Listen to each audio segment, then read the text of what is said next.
आज की इस वीडियो में करेंगे क्लास 10 चैप्टर नंबर 4 जिसका नाम है कार्बन एंड इट्स कंपाउंड्स। इसमें हम वो सभी क्वेश्चंस कवर करने वाले हैं जो हमारे इस साल के सिलेबस में आ रहे हैं। सबसे अच्छी बात यह है कि मैंने इस वीडियो में इस चैप्टर की ब्लूप्रिंट के अकॉर्डिंग क्वेश्चंस कवर किए हैं। तो चलिए सबसे पहले ये देख लेते हैं कि 2023 के बोर्ड एग्जाम में इस चैप्टर से किस किस टाइप के क्वेश्चंस आएंगे।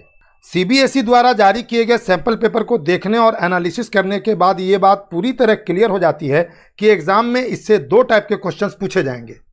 कार्बन एंड इट्स कंपाउंड से इस बार 1 नंबर वाले और 5 नंबर वाले क्वेश्चंस ही पूछे जाएंगे।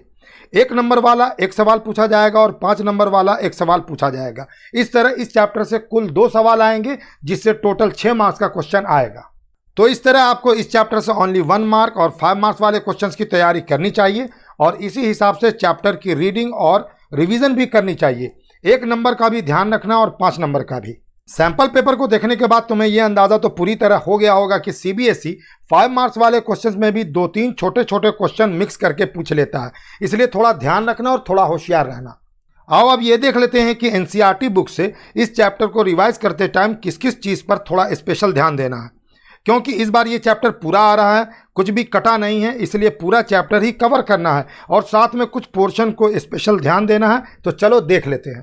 पेज नंबर 64 पर 3 टेबल्स दिए हुए हैं। टेबल नंबर 4.2, 4.3 और 4.4, इन तीनों को तुमको स्पेशल ध्यान देकर याद कर लेना है। एक्टिविटी 4.2, 4.5 और 4.8 को अच्छी तरह पढ़कर समझ लेना है, इससे सीबीएसई में क्वेश्चन बनाकर पूछा जा सकता है। अब पेज नंबर 74 पर क्वेश्चन नंबर 2 और पेज नंबर 77 पर क्वेश्चन नंबर 1, 2, 3, ये 4 क्वेश्चंस थोड़ा ज़्यादा इंपॉर्टेंट हैं। देखो सीबीएसई का पैटर्न है कि वो generally same to same questions नहीं पूछता है, बल्कि थोड़ा घुमाकर, वैल्यू चेंज करके या क्वेश्चन को तोड़कर क्वेश्चन पूछता है। इसके लिए तैयार रहना, मेंटली भी और स्टडी बेस पर भी। चलो अब इस चैप्टर से इंपॉर्टेंट डिफिनेशंस भी देख लेते हैं। कौन कौन से डिफिनेशंस हैं जो इस चैप्टर से पूछे जा सकते हैं। इन डिफिनेशंस को एमसीक्यू में, ऑब्जेक्टिव में या लॉन्ग आंसर में ऐड ऑन करके भी पूछा जा सकता है। तो इंपॉर्टेंट डिफिनेशन है होमोलोगस सीरीज, अल्केन्स, एल्कीन्स और alkynes, covalent compounds, oxidising agents, isomers, hydrocarbons, methane, micelles और लास्ट में कैटिनेशन। इन सबको मैंने डिफाइन भी कर दिया है, तुम बस जल्दी जल्दी देखते जाओ। इस चैप्टर से 2 डिफरेंसेस भी इस बार इंपॉर्टेंट हैं। पहला एस्टरिफिकेशन और सैपोनिफिकेशन में डिफरेंस और दूसरा है सोप एंड डिटर्जेंट में डिफरेंस। डिफरेंस में तुमको 3-3 पॉइंट्स कर लेने हैं। अगर डिफिकल्टी फील हो तो किसी सप्लीमेंट स्टडी मटेरियल से रेडी कर लेना। तुम चाहो तो वीडियो पॉज करके भी लिख सकते हो। अब चलते हैं सबसे इंपॉर्टेंट सेक्शन में, इंपॉर्टेंट क्वेश्चन आंसर्स के सेक्शन में। पहला क्वेश्चन है name the functional group present in propanone.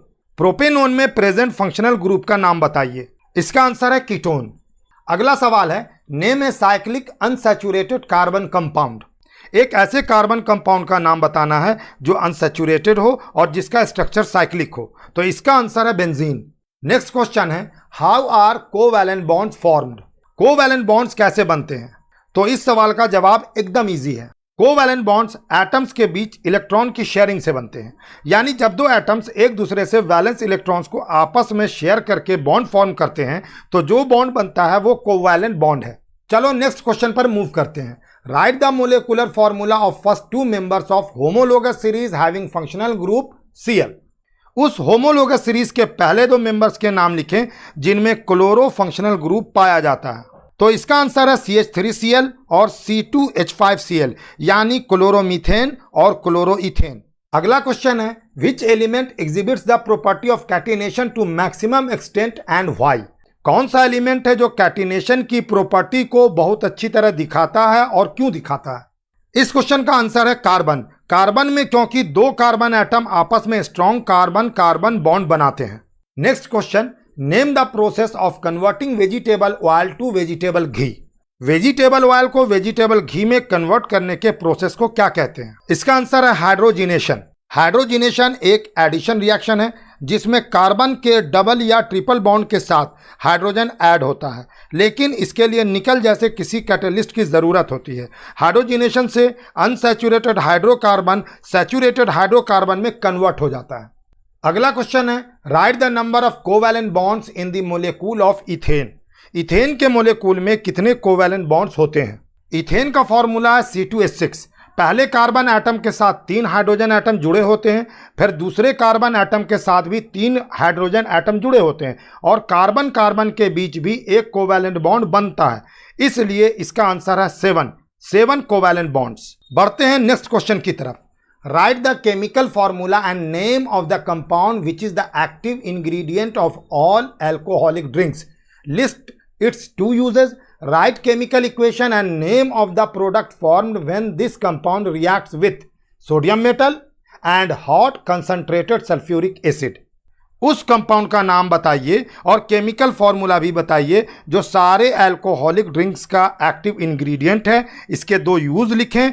इस कंपाउंड को सोडियम मेटल और हॉट कंसंट्रेटेड सल्फ्यूरिक एसिड से रिएक्ट कराने पर बनने वाले प्रोडक्ट का नाम और केमिकल इक्वेशन लिखें। The active ingredient of all alcoholic drinks is ethanol। सारे अल्कोहलिक ड्रिंक्स में इथेनॉल पाया जाता है। Uses of ethanol in medical wipes, swabs and antibacterial hand sanitizers। Number 2, in body lotions as preservatives and stabilizer of its ingredients। Medical wipes और hand sanitizers बनाने में, और दूसरा यूज है इसका बॉडी लोशन में प्रिजर्वेटिव्स और इसके इंग्रेडिएंट को स्टेबलाइज करने में। जब इथेनॉल को सोडियम के साथ रिएक्ट कराते हैं तो सोडियम इथोक्साइड और हाइड्रोजन गैस बनती है। इथेनॉल को हॉट कंसंट्रेटेड सल्फ्यूरिक एसिड से रिएक्ट कराने पर इथीन और वाटर बनता है। नेक्स्ट सवाल है, describe the following chemical properties of carbon compounds briefly and give 1 chemical reaction for each. Number 1 combustion, number 2 addition, number 3 substitution, number 4 esterification और number 5 oxidation. Carbon compounds की following chemical properties को describe कीजिए और एक chemical reaction भी दीजिए। Combustion, reaction in which a carbon compound burns in presence of oxygen to give carbon dioxide and water. ऐसी reaction जिसमें कार्बन कंपाउंड ऑक्सीजन में जलकर CO2 और वाटर फॉर्म करता है। यह है उसका इक्वेशन।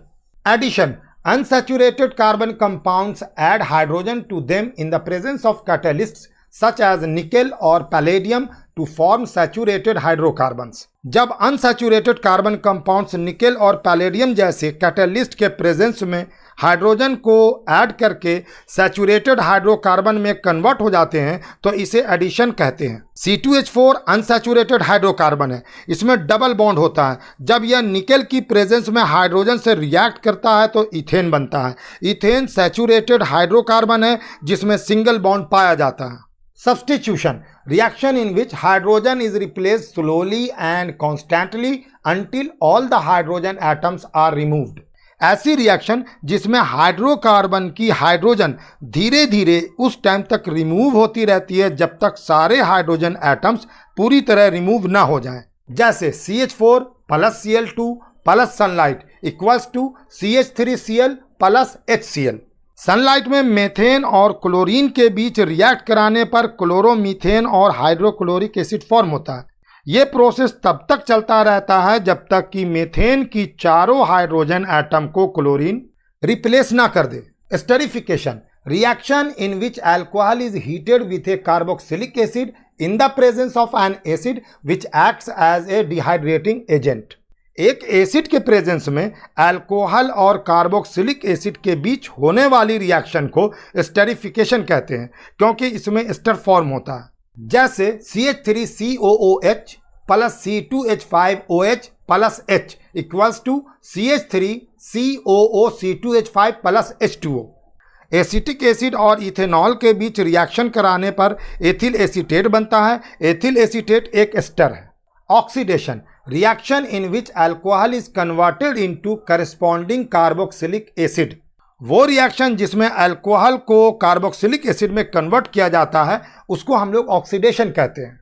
जैसे C2H5OH plus alkaline KMnO4 equals to CH3COOH। Ethanol को कंसंट्रेटेड सल्फ्यूरिक एसिड से रिएक्ट कराने पर एसिटिक एसिड बनता है। एसिटिक एसिड एक कार्बोक्सिलिक एसिड ही है।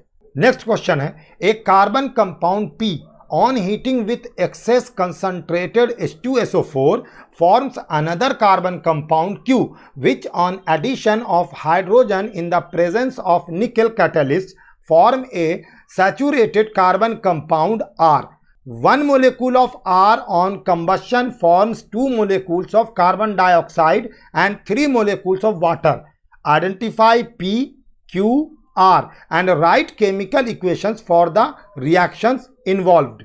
एक कार्बन कंपाउंड P को कंसंट्रेटेड H2SO4 के साथ गर्म करने पर एक दूसरा कार्बन कंपाउंड Q बनता है, जिसके साथ निकल के प्रेजेंस में H2 को ऐड करने पर एक सैचुरेटेड कार्बन कंपाउंड R बनता है। R का एक मोलेक्यूल जलने पर कार्बन डाइऑक्साइड के 2 मोलेक्यूल और वाटर के 3 मोलेक्यूल बनाता है। P, Q तथा R को पहचानिए। इस प्रोसेस में होने वाली सारी केमिकल रिएक्शंस को भी लिखिए। कंपाउंड P इथेनॉल है, कंपाउंड Q इथीन है, कंपाउंड R इथेन है और ये हैं इस प्रोसेस में होने वाली सारी केमिकल रिएक्शंस। अगला क्वेश्चन है, give a chemical test to distinguish between saturated and unsaturated compounds.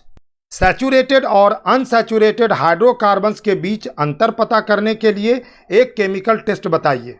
Bromine water test is usually used to differentiate between the unsaturated compounds and saturated compounds. Unsaturated compounds decolorize the red-brown color of bromine water, whereas saturated color does not decolorize bromine water solution. Saturated और unsaturated hydrocarbon में differentiate करने के लिए bromine water का test किया जाता है।